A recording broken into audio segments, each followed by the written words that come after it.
नमस्कार, मैं परवेश पामल और आप देख रहे हैं दैनिक ट्रिब्यून। अक्सर कहा जाता है कि इतिहास से ही वर्तमान का रास्ता निकलता है। अगर आप वर्तमान को बेहतर समझना चाहते हैं तो इतिहास में अपनी नज़रें ज़रूर गड़ाएं। क्या होगा अगर मैं आपसे कहूं कि भारत के एक ऐसे प्रदेश की इतिहास के बारे में जिसने देश के जाने माने नेता भी दिए हैं और शायद आया राम और गया राम जैसा मुहावरा भी। मैं बात कर रहा हूं हरियाणा की और हमारे साथ हैं आज दीप कमल सहारण जी, जिन्होंने अभी एक किताब लिखी है जिसका शीर्षक है चौपाल से चंडीगढ़। और इसमें इन्होंने 1952 के पहले इलेक्शन से लेकर 2024 के आखिरी इलेक्शन तक पूरा सफ़र तय किया है। हर इलेक्शन के बारे में इन्होंने डिटेल में डिस्कस किया है, हर राजनीतिक राजघराने के बारे में इन्होंने डिस्कस किया है। उभरते नेता, डूबते नेता, चलती राजनीति, बिखरती राजनीति। स्वागत है आपका दैनिक ट्रिब्यून पर। बहुत बहुत धन्यवाद प्रवेश जी। दीप कमल सहारण जी, ये किताब आपकी दूसरी किताब है अगर मैं गलत नहीं हूँ तो? हाँ, ये मेरी दूसरी किताब है जी। तो दीप कमल जी, सबसे पहले शीर्षक की बात करते हैं, चौपाल से चंडीगढ़। क्यों आपने ये शीर्षक इस किताब का चुना? क्या इसके पीछे आपकी सोच थी?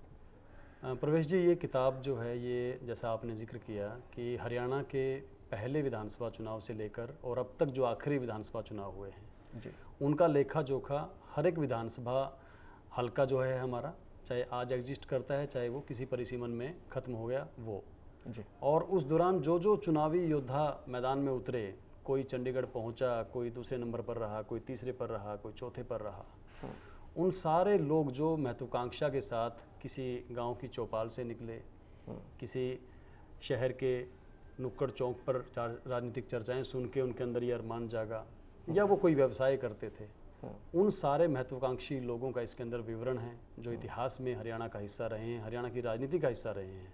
इसलिए मैंने इसको शीर्षक दिया और इसका जो कवर है वो हमने कुछ लोगों से चर्चा करके इस तरीके का बनाया कि इसमें चौपाल भी दिखे, चौपाल से चर्चाएं, और आज के दिन क्योंकि मीडिया की बड़ी भूमिका है, यहाँ पे चर्चा हो रही है, और इसी पृष्ठभूमि में जहाँ एक रोडवेज की बस भी दिख रही है वहाँ से विधानसभा भी दिख रही है। जी, ये है नहीं नज़ारा कहीं। जी, जी। लेकिन हरियाणा की राजनीति यही है कि यही लोग यहाँ पहुँचना चाहते हैं, यही लोग यहाँ पहुँचाते हैं, और ये जो विधानसभा है ये इन लोगों के लिए है, इन लोगों के लिए कानून बनाती है, इन सड़कों के लिए, इन गलियों को पक्का करने के लिए, ये जो पानी के बर्तन रखे हैं, स्वच्छ भारत का अभियान है, और जो एक युवा है, एक युवती है स्कूटी पर, इन लोगों के लिए यहाँ से पैसा आता है, सब चीज़ें सुविधाएं आती हैं।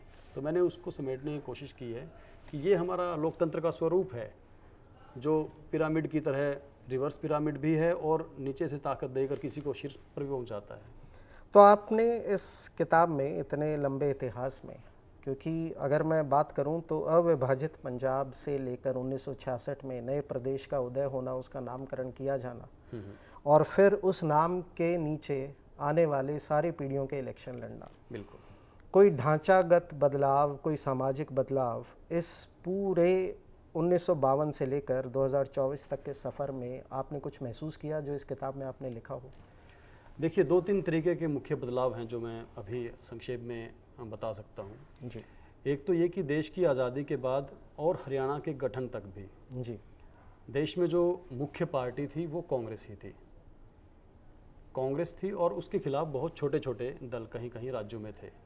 कहीं पर अकाली दल आ रहा था, लेफ्ट पार्टियाँ बहुत से राज्यों में थी, जमींदारा पार्टी आ रही थी, जी, हरियाणा में विशाल हरियाणा पार्टी बनी। लेकिन उस दौरान भी जो राजनीति थी मुख्य तौर पर वो कांग्रेस वर्सेस कांग्रेस ही थी। या तो कांग्रेस के लोग कांग्रेस के अंदर ही ग्रुपों में लड़ रहे थे, या कांग्रेस से कोई निकल कर कोई छोटा दल बना रहा था, वो अपनी कोशिशों में लगा हुआ था। ये दौर चला है 1972-75 तक। इमरजेंसी के बाद काफ़ी चीज़ें बदल गई। 1977 से हरियाणा में लोकदल के रूप में और फिर बाद में जनता दल, जनता पार्टी, अलग अलग नाम रहे। उन लोगों ने कांग्रेस के विपक्ष में एक बड़ा मोर्चा बनाया, बड़ी चुनौती दी कई सालों तक। अलग अलग राज्यों में अलग अलग पार्टियां मजबूत होकर निकली, जो इमरजेंसी का आंदोलन था वहाँ से।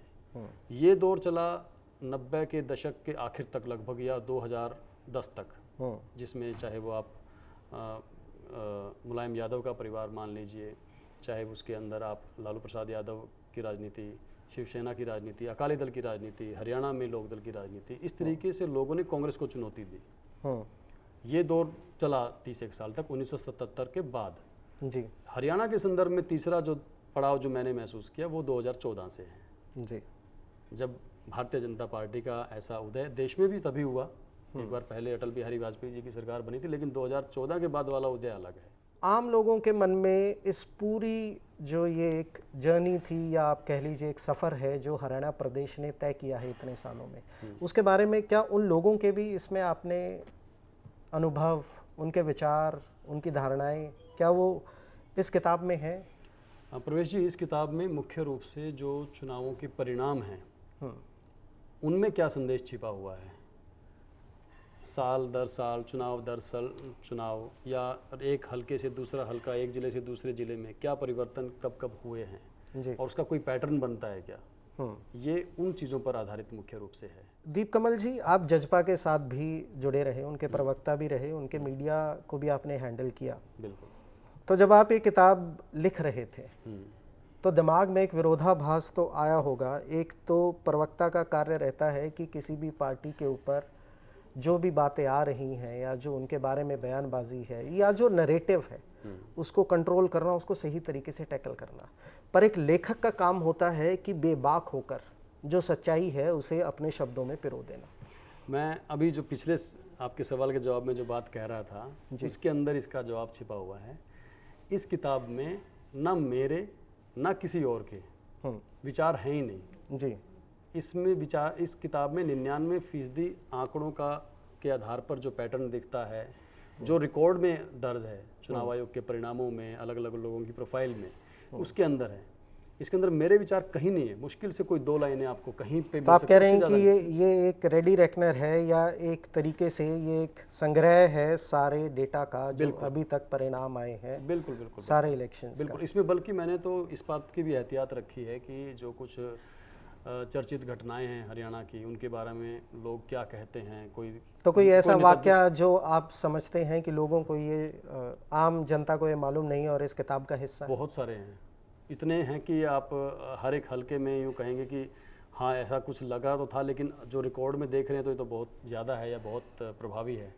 ऐसे ऐसे हम 3-4 राजनीतिक परिवार। ऐसा कोई एक छोटा सा किस्सा हमारे ऑडियंस के लिए आप बता सकते हो, जब तक वो किताब के ऊपर अपनी पहली नज़र ना दौड़ा पाए तब तक?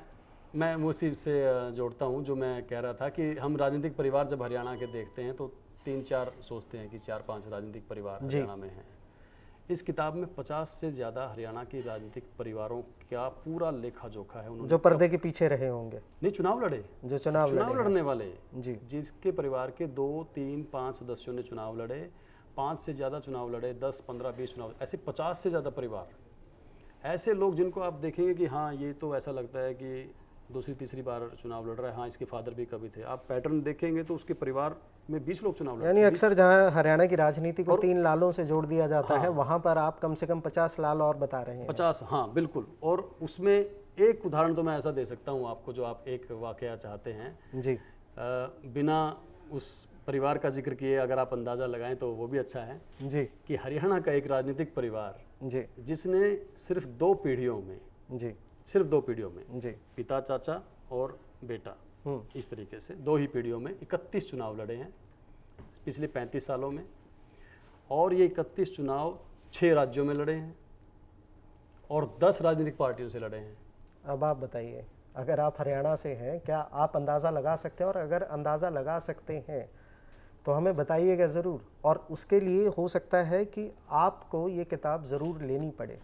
मेरा अगला सवाल आपसे ये है दीपकमल, अक्सर एक लेखक जब किताब को लिखना शुरू करता है तो लिखने से पहले, सबसे पहले पहला अक्षर लिखने से पहले वो उस किताब को अपने दिमाग में लिखता है। तो आपने दिमाग में किताब कब लिखनी शुरू की थी? प्रकाशित तो आप 2026 में कर रहे हैं। हाँ देखिए, 2024 का जो चुनाव था उसके बाद जैसा आपने जिक्र किया मैं पार्टी के साथ था जी, और फिर हमारी क्योंकि भूमिका इतनी नहीं रही थी एक सक्रिय राजनीति में, तो मेरे पास वक्त था कि मैं थोड़ा विश्लेषण करूं पुरानी चीज़ों का, और तब मैंने 2024 अक्टूबर के बाद ये काम शुरू किया। कितनी परेशानी हुई ये सब डेटा जुटाने में या इनको लामबंद करने में एक तरीके में? देखिए, उसको एक बड़ा एक टाइम के बाद वो बड़ा नीरस सा काम हो जाता है जी। कि जब आप एक ही जैसी चीज़ें करते चले जाएं और उसमें कुछ पार्ट ऐसा हो जिसके अंदर कुछ नयापन नहीं मिल रहा है या कोई जानकारी पे आप अटक गए हैं जी। और वो अटकना आपका 2-3 दिन 4 दिन निकाल देता है कि आप उससे आगे नहीं बढ़ पा रहे हो। तो ऐसे अलग अलग बहुत उतार चढ़ाव एक लेखक की तरह मैंने महसूस किए कि बहुत ज़्यादा डिप्रेशन का भी टाइम, फ्रस्ट्रेशन का भी टाइम रहता है कि ये इतना कुछ हो गया है, इसको स्ट्रक्चर नहीं है, तो पेज बहुत ज़्यादा बन रहे हैं। किसी एक विधानसभा हल्के के बारे में आपने 10 पेज लिख दिए हैं, दूसरे के बारे में 2 पेज रह गए हैं। अब 10 वाले को घटा के 6-7 पेज करना है, 2 वाले को बढ़ा के 4 भी करना है ताकि वो समरसता बनी रहे। जी जी। और ऐसे ऐसे आंकड़े हैं जो दुर्लभ हैं, जैसे चुनाव, जो उपचुनाव हैं हरियाणा के, जी। कई उपचुनाव ऐसे हैं जिनके रिकॉर्ड ही नहीं है इलेक्शन कमीशन की वेबसाइट पर या उनके जो फाइलें हैं उनके अंदर उन उपचुनावों का रिकॉर्ड ही नहीं है। कई चुनावों के परिणाम गलत हैं, कुछ चुनाव ऐसे हैं जिनका इलेक्शन कमीशन ऑफ इंडिया की वेबसाइट पर आप कह रहे हैं कि आज भी गलत एक उदाहरण मैं आपको देता हूँ। 1990 में अशोक अरोड़ा जी पहली बार चुनाव जीते एक उपचुनाव में। गुरदयाल सिंह सैनी वहाँ से थानेसर से जो विधायक थे वो लोकसभा में चले गए थे, तो उपचुनाव हुआ, अशोक अरोड़ा पहली बार बने। उसका जो रिकॉर्ड है चुनाव आयोग की फाइल में, उसमें अशोक अरोड़ा के वोट कम लिख रखे हैं, उप विजेता के वोट ज़्यादा लिख रखे हैं। अच्छा, मैं ये बात जानना चाहता हूँ कि अभी आज की डेट में युवा तो किताबों से थोड़ा दूर ही भागता है, तो जब आप इस किताब को लिख रहे थे तो आपके दिमाग में आपका पाठक कौन था, कौन आपका ऑडियंस है, किसके लिए ये किताब है, क्यों पढ़नी चाहिए, क्या इसका मंशा थी आपकी कि इसको संग्रह करके इतने सारे आंकड़ों का एक किताब पब्लिश की जाए? देखिए प्रवेश जी, मेरा 2 फील्ड में अब तक मेरा करियर रहा है जी। तो पत्रकारिता जी। और दूसरा राजनीति में मीडिया या फिर उसकी जो पार्टी की नीतियां रहती हैं, रणनीतियां रहती हैं, उसके जुड़कर कुछ काम करना। मुझे ये लगा कि ये किताब उन 2 वर्गों के लिए तो ख़ास तौर से काम की है जो मीडिया में हम इलेक्शन के दौरान या किसी बड़े अवसर पर ढूंढते हैं कि किसी व्यक्ति का या किसी परिवार का या किसी स्थान का क्या इतिहास रहा है, तो फिर हम इधर उधर ढूंढते हैं, इंटरनेट पर ढूंढते हैं, किसी से पूछते हैं, फ़ोन मिलाते हैं जी। और काफ़ी सारा समय अलग अलग लोगों का लगता है। और उसमें एक गड़बड़ ये होती है कि अगर किसी बारे में इंटरनेट पर एक बार गलत जानकारी डल गई तो आगे आगे वो रिपीट होती रहती है, वो 3-4 जगह 5 जगह आपको पब्लिश हुई दिखेगी और वही फिर आप अगले कोई आएगा तो उसमें भी वही छप जाती है। इसके अंदर उस बारे में काफ़ी मैंने सुधार किया है कि अगर किसी व्यक्ति के बारे में आपको पता करना हो तो आप एकदम यानी से एक तरीके का एनसाइक्लोपीडिया 5 है मिनट में पता कर ये हरियाणा की राजनीति का। देखिए, इस बात में कोई दो राय नहीं है कि अगर आंकड़े सही तरीके से प्रस्तुत किए जाएं तो वो अचंभित कर सकते हैं, और मुझे लगता है कि दीप कमल जी ने जो एक ये भागीरथ प्रयास करके इतने सालों के आंकड़े को इस 500 पन्ने की किताब में पिरोया है, ये अपने आप में एक बहुत ही सराहनीय कार्य है। दैनिक ट्रिब्यून की तरफ से ढेरों शुभकामनाएं। धन्यवाद, आपने हमें टाइम दिया और हमारी शुभकामनाएं। Thank you.